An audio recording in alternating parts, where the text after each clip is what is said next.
আবার আরেকটা লাশের উপর দিকে কাপড় সরায়, সর্বশেষ কাপড় সরাইয়া তাকায় তাকে আমার কলিজার টুকরা মানিক রক্তমাকে শরীর নিয়ে এমন ঘুমাইছে, এই সন্তান আর কোনদিন উঠবে না। বাবা ডাক দিয়া কয়, সন্তান আজকে 4টা বছর হয়ে গেল তুই বাংলাদেশে নাই, তুই আজকে এভাবে তোর মুখ দেখবো কোনোদিন ভাবি নাই।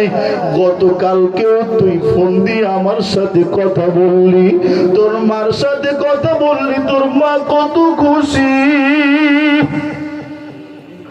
ও পর্দার অন্তরালে আমার মা দিলের কান্ডা লাগায় শোনো,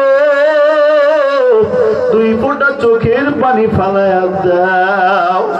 বাবা সন্তানকে ডাক দিয়া কয়, সন্তান তুই 4টা বছর ধরে বাংলাদেশে নাই, তোর মা ডাক শোনার জন্য তার মোর মা কত কষ্ট করেছে। তুই যেদিন বাংলাদেশ থেকে চলে গেছোস ওদিন তোর মা সারা রাত ঘুমায় নাই, ওই দরজার কিনারা দিয়া গাছের আড়াল দিয়া তোর দিকে তাকাইছিল, আর চোখের পানি ছেড়ে দিয়ে তাকায়া তাকায়া তোর দিকে কান্না করেছে।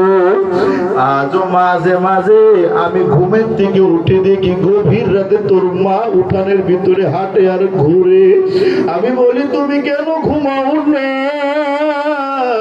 তোর মা বলে, আমার কলিজার টুকরা সন্তানের কথা আমার মনে পড়ে গেছে। ও